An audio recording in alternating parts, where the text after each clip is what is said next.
I think it's hard to make the case that the inflation backdrop is broad-based. Yeah, the rate tool is a blunt one to say Exactly, the least. 100%. So the risk, I think, is still for a slowing economy.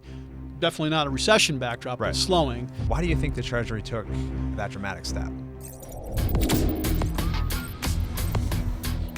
I'm Jack Janasiewicz, I'm Brian Hess. and this is Tactical Take. Hi there, Jack. How you doing? Back in the seat again here. Back in the seat again. I thought this month maybe we could start by talking about the Fed. One thing that's been getting a lot of attention recently has been the new communication strategy under Chairman Kevin Warsh.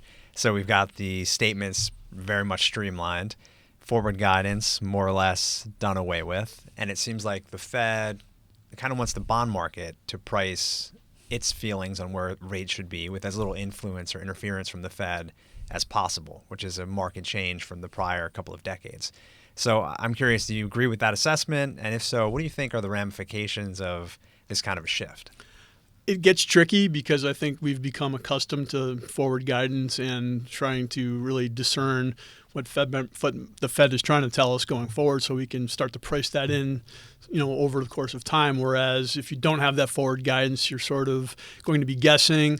I think if the Fed were to go this route and stay with that route, I think they need to be a little bit more clear in terms of their framework and how they think about policy setting going forward. So that might help to clear things up, a clear outline of metrics they're paying attention to, things that they're looking at, and follow that sort of a checklist. And that would, I think, help investors really get a sense as to how the Fed's thinking about things. They can adjust their their thought process and their review of these metrics as well going forward, and I think get a little bit more in sync. But the flip side to all of this is you're subject to probably a little bit more of an increased volatility on the backdrop, and bond market volatility is never a good thing going forward. So we'll see how that starts to play itself out.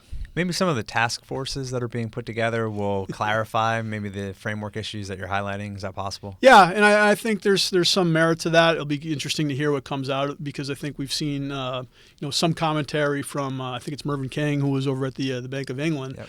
And he was really a big proponent of really laying out the framework, and I think he's written a couple of white papers about laying out that framework. And so, again, if he's the one who's going to be in charge of sort of Fed communications, or at least in charge of that with regard to the task force, maybe that starts to emerge there. So, remains to be seen, but that could be a step in the right direction, so to speak. And according to Chairman Warsh, a lot of that should be wrapped up by the end of the year, right? Which is hard to believe, but I mean, that's only 4 or so months from now. So right. we can get this. And there's quite a few task force out there. A lot of task force, a few holidays between now and then. Exactly. And, so we'll see. And there's also, I think another risk to sort of think about in here is that if Warsh is not going to be out and sort of speaking and giving that forward guidance, someone's going to replace that. You still have Fed speakers going out and doing their thing. And so the market probably starts to pivot towards those other Fed speakers coming out rather than Warsh, and there's a risk that you start to have significantly divergent views. Who do you put more weight on? Who do you not put weight on? And so that, I think, could maybe muck up the waters a little bit more as well. Yeah, we'll see if they'll be able to operate under like a pure no forward guidance process without other members at the table chiming in and diluting that. It will be interesting. I think it's kind of it'll be a fun experiment to allow market forces and the wisdom of crowds to dictate the policy rate, because it's almost like now if you were to say to me, well, do I think the Fed's going to hike this year or not? I would look at the market and I would say, well, the market's pricing that they will. So I think they'll do it. Do I think they'll hike in September? I don't know, because the market's saying it's like a 1/3 chance. But yeah, and it's interesting too, because if you think about what matters most for markets, it's a shift where expectations are in one place, but those expectations are met, right? And so to your point, if you're looking at what the market's pricing in, the market had been saying, hey, we expect 2 to 3 hikes, and we've talked about this in previous podcasts where we haven't been in alignment with that. We were a little bit more dovish than that, and now the market's slowly gravitating back to that. But that's what's going to change prices in the marketplace, is that sort of normalization of actuals versus expectations, and that's key. Yeah, for sure. Now, we did get some inflation data last week, both the CPI and PPI reports, and they were pretty much in line with expectations, but that did end up having them tick down in year-over-year terms because of base effects. And the market seemed to receive them favorably. So I'm curious if you think they changed the inflation narrative at all, or Yeah, that's everything's CPI. still running above target, Yeah. like in year-over-year terms. And I think that's the one thing that the hawks would probably take away from this is that, inflation still remains fairly sticky. But I think there's signs that it could continue to come lower. When we think about core CPI, if you just look at that 3-month annualized pace, it's coming in around 1.6%, and that's the slowest that we've had since July of 2024. But when you look at sort of the line items that were buried in the CPI print, I think it's hard to make the case that the inflation backdrop is broad-based, right? You had autos and auto parts were an uptick, and then personal computers and peripherals, which I guess you could lump together as part of the AI trade, and we all know the story there. There's a ton of demand and not enough supply, and that's pushing up prices. On top of Apple pushing through those price hikes for the iPhones, all those things are showing up. But again, what do price hikes really, or rate hikes actually do for that backdrop? Not much. I think on the other side, shelter continues to sort of move in the direction that we thought. It's moving lower, pushing back towards those pre-pandemic levels, which is good. But the key is SuperCore, right? SuperCore was really all the rage. It's been all the rage. And we think about SuperCore services. You're basically looking at core services, ex-housing. And from the Fed's perspective, they like to watch that because it's an indication of what the labor market is telling with regard to potential wage pressures going forward. And that's coming in at around 2.3% annualized. And so it's sort of in line, I guess, going forward, but you start to check the ancillary data on wage front, and you're not really seeing wage growth there. So from that perspective, you could argue that if you expect to sustain push in inflation, it needs to be demand-driven. How do you get demand-driven inflation? You need to see probably an increase in wage growth, and we're not seeing signs of that right now. So in our case, we're still thinking inflation's moving in the right direction over the longer term, which may not get there as soon as people want. And I think Warsh kind of alluded to that when he first made his speech, where he said, inflation's been above target for, quite some time. The question is, the solution from the Fed to hike rates to get inflation down, the byproducts could be potential recession, because the things that are, I think, still pushing up inflation are maybe not necessarily sensitive to higher rates, so to speak. It's more of a supply and demand issue. We're supply short on some of this stuff. Yeah, the rate tool is a blunt one to say exactly, the least. 100%. But in your interpretation, the July inflation data was just more evidence that on an underlying basis, things are moving in the right direction. Yes, we're not quite there yet, but on the SuperCore services, we're 30 basis points above the target. So that's really not that far off. Right. And if the July employment report has anything to say about it, that could keep coming down, because it certainly wasn't a very strong jobs report. Yeah, and then you could mix in the retail sales number. And I get there's some issues in there with seasonals and when Prime Day was. But I think going forward, you're still seeing some squishier data on the economic front. Yeah, because there were downward revisions to the June data in that retail sales report. So if you take June and July together, it's a pretty soft 2-month period for consumption or for retail sales anyway. Yeah. And I think if you start to look ahead too, the risk, I think, is for slower economic growth, right? You're like we just talked about, limited wage growth going forward. The tax refunds are going to start to fade. Some of the fiscal impulse that we've seen really starts to fade in the back half of this year coming up. So I think at the margin, you're going to see slightly tighter financial conditions on top of real rates being higher than we were at the start of the year. And that probably starts to weigh on the growth outlook in here. So the risk, I think, is still for a slowing economy. Definitely not a recession backdrop, but slowing. And that's probably going to help to, at least at the margin, keep the inflationary pressures under control.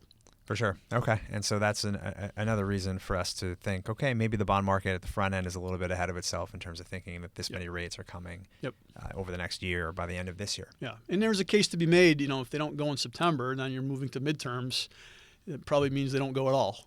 It could be. Yeah. So this might be their chance. This is, if you're going to do it, it's probably going to be that September meeting is going to be a big one. That'll be interesting. Yep. Now, one other notable, sticking with macro, one other notable development since the last time we sat down for an episode was the U.S. Treasury's intervention in the market for Japanese yen. So the New York Fed sold euros and bought yen on behalf of the Treasury. And this was the first time that the U.S. government has intervened to support the yen, to try to strengthen it since the late 90s. I believe that they intervened to help weaken it back in 2012 or something like that after the earthquake over in Japan. But this is the first time in 2 decades that they've tried to strengthen the yen. And it ended up working. So it facilitated a move from around 164 in dollar yen, so that's yen per dollar, to 155, which it means a strengthening. For those who aren't trading currencies actively, you go from 164 to 155. It means a strengthening of the yen.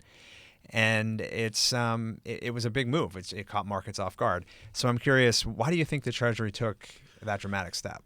Yeah, and it's first of all, it's quite interesting, and I think it shows a little bit of Bessen's hedge fund background, where you're selling euros to buy yen. Right, the less liquid market. Yeah, right? it's pretty interesting that's the path they chose to do that. But one, I think it's just to try to slow the depreciation of the yen, obviously, because then that puts a little bit more of the competing Asian currencies at at risk as well for trying to keep in lockstep, and so they're going to move weaker as well. But I think the idea. They were just trying to help out basically the Bank of Japan. They're considered to be an ally, a trusted resource here for the United States, to give the Bank of Japan a little bit more firepower. All of a sudden, the Fed steps in and starts to intervene as well. I think that sends a pretty loud message across the market that additional depreciation from that 165 level is probably not warranted. And so when you have both the BOJ and the Fed sort of drawing a red line, a dotted line, however you want to describe it, in the sand, maybe that gives it a little bit more oomph, so to speak. So, and maybe the last piece, that there is a little bit of a risk that if the Bank of Japan were to intervene, maybe they have to sell treasuries to buy dollars, and then use those dollars to then buy yen. And so you get a little bit of pressure in treasuries as a result of that. And so there might have been some back channel communications there. But one of the stories that hit was the idea that the 30-year was selling off on the back of the Bank of Japan selling treasuries. Central banks don't buy 30-year paper, right? They buy basically 2-year and under. Maybe they get out to 5 years, but so I think that 30-year story is a little bit of a misaligned narrative that fit, but it's not really, I think, what happens. But the point being, there was a risk that the Bank of Japan could have been in selling short-dated treasuries to raise cash, and maybe that could have put a little more upward pressure on short rates right now, which is something the Fed probably doesn't, or at least Bessen doesn't want to see. No, I think he's described himself as the nation's top bond salesman, right? So he wants to keep, exactly. keep the rates at a good place. All right, so you mentioned the Bank of Japan and the Treasury coordinating might help give the intervention some oomph. Do you think this will mark a more sustainable turn in dollar-yen? That'll be an interesting question. In the past, interventions have not really stuck.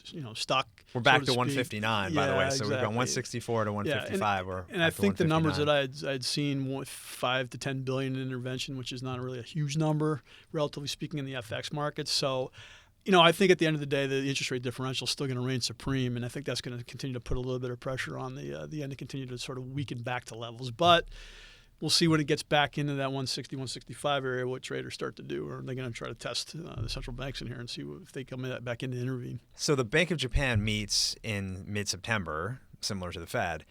And I think if they raise rates at that meeting, it would be a good reinforcement of the intervention, because you're absolutely right that the big problem is just this massive gap between U.S. short-term interest rates and Japanese short-term interest rates. And until that closes in a meaningful way, it's hard to envision material yen upside. I guess it doesn't mean that the yen has to continue trading lower and lower and lower, but it's hard to envision a meaningful rally. Right, I agree. And so it seems like it's probably going to take the Fed actually cutting rates in order to mark a meaningful turn from a trend standpoint in the yen. But the governments are doing what they can to put a floor under it, and it might not make sense to sort of fight the Fed and the BOJ or the Ministry of Finance over there at the same time. Yeah, and it's tough. I think the BOJ is somewhat in a tough spot because they're finally getting the inflationary backdrop to pick up. You're seeing the wage growth starting to kick in, and the last thing they want to see is short-circuiting that rally by suddenly hiking rates. Well, and Japan has had a history of policy missteps that have snuffed out burgeoning recoveries. So I think they're cognizant of that. And probably overshooting to the other side, waiting too long, because I think you could probably get away with a couple of rate hikes in there. But point being, I think we're still a ways away before we start to see some stability in there, because that rate gap is just too significant. Yep, for sure. Okay, well, you mentioned the U.S. Treasury might have been involved here because they're worried about the Japanese government selling treasuries and putting upward pressure on rates. And treasury yields have been on the rise. So 30-year yields are at levels they haven't seen since 2007. 10-year yields are at the top of their post-COVID range, or almost. They're almost there. But the thing is, the bond market weakness is not a U.S. event. It's not isolated to the U.S. market. We're seeing German bunds at their cycle highs. UK gilts are rising. I mean, Japanese yields at the long end are at levels we haven't seen in quite a long time. So I'm curious, something I've been thinking about is why the coordinated sell-off in global bond markets. We spent a few minutes not too long ago just talking about some of the slowdown risks in the economy, and yet at the same time, there's this unrelenting rise in yields. What do you attribute that to? Yeah, and I think maybe the first one to touch on real quick is just the steepening that we've seen in the curve, the bear steepener here in the United States, and I think that's a function of the market really not believing the Warsh comments that inflation will be under control, and I think the market was expecting to have a rate hike coming soon, and I think that's a function of the market not really believing what he's saying, and as a result, inflation may stick around longer, and that's what you get for the bear steepener there. But I think broadly speaking, though, I think you're still seeing economic numbers coming in better than expected. I think people were still saying the odds of a recession were fairly high, relatively speaking, at the start of the year. Those odds have certainly slipped over the course of this year. And so when we start to decompose the move in nominal rates, at least in the 10-year part of the curve, almost all of that is being driven by real rates pushing higher. And then when you look at the term premium, when we decompose that term premium has really been a function of just the market repricing, global interest rate paths moving higher over the course of the next couple of years. And so to me, it's a function of, one, resilient economic growth, two, inflation being somewhat sticky, not just in the United States, but broadly speaking, and then three, maybe oil prices are sort of starting to feed its way into the inflationary outlook as well. And so put all those things together on top of just the amount of treasury issuance we could be seeing around the world, not just here in the United States, but you talked about the NATO funding, the defense spend coming out of Europe, all those areas where you're going to have these massive deficits or massive government spending programs that need to be financed. You could just see excess supply sort of being part of that story as well. And then the AI trade, you're seeing massive amount of issuance there. Is that starting to sort of suck some capital away as well? So a lot of moving parts here. Maybe that's part of what we're seeing in terms of yields pushing higher across the globe. You said a lot there. We could go down a lot of tangents. We're not going to do it because I don't want this episode to go on forever. But one thing that I find interesting is that you think about the Fed policy rate, it's off its peak from a few years ago. You think about inflation, it's well off its peak from a few years ago. And yet we're still making new yield highs in the 30-year. So there's a little bit of a disconnect there. And I'm wondering if part of it has to do with the fact that bond markets were so manipulated for so many years through quantitative easing. And now we've had central banks stepping away from that, many pursuing quantitative tightening or letting bonds roll off their balance sheet, shrinking their balance sheet. And I'm just wondering if part of the story here might be that bond markets are learning to live without central bank support, and we're trying to find a new equilibrium level. Normalizing, yeah. Exactly. Certainly, absolutely. In that, yeah, in that I think notion? there's something to that as well. Because I think if lack of QE or quantitative tightening is the culprit, it might change how we frame the narrative versus just a cyclical story like you were highlighting. If this is purely a cyclical story, I would say at current levels and with the slowdown risks we're seeing and with inflation decelerating, we're probably at viable levels for a lot of these bond markets, or at least levels where you'd want to start looking at it very closely. But if it's an issue where the market's still searching for an equilibrium without government support, I don't see QE coming back anytime soon. Right. So that might make it a little bit more difficult to figure out what could be the upside risk or the bear scenario for bonds. I'm curious if you think about how you think about the ceiling for 10-year rates in this kind of environment. Yeah, and I can't remember the ranges off the top of my head, but if we just simply go back to, I guess, periods where you didn't have central bank intervention or these macroprudential policies put in place, just looking at the typical shape of the curve where you look at whatever the policy rate is relative to the 30-year, you're probably looking at something between 150 and 200 basis points. So are we getting back to that level? We're certainly moving in that direction. And so I don't think it's that far out of scope to say, we are normalizing back to periods that we saw previous to central bank intervention of buying treasuries, and this is what it looked like. And so I don't think central banks were compressing term premium, which is partly represented by the difference in like short-term bonds and long-term bonds and their yields. And now they're no longer distorting that term premium. And so you're getting a little bit more curvature. And I don't think we're that far off from those historical levels that we saw, let's call it in the mid-1990s to the 2000s. Okay, so you think we're at reasonable levels, and there could even be a bit more upside in 10 years. Like it's on the radar, we're watching it closely, but it's not something where we're like, oh yeah, this is an overshoot. This is I think, but if anything, if you put a gun to my head and said, are we at the higher end of the range or the lower end? Certainly at the higher end of the range. So. Yeah, you're better to buy. Like the next 50 basis points is more likely to come lower than higher, pushing us through 5% on 10s. I think that's right. All right, great. Well, we've covered the bond market extensively. We've even talked about currencies, which is a little bit unusual for us.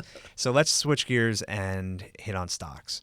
Global stock markets have been more or less on a tear since bottoming in April of last year around the tariff announcements, Liberation Day.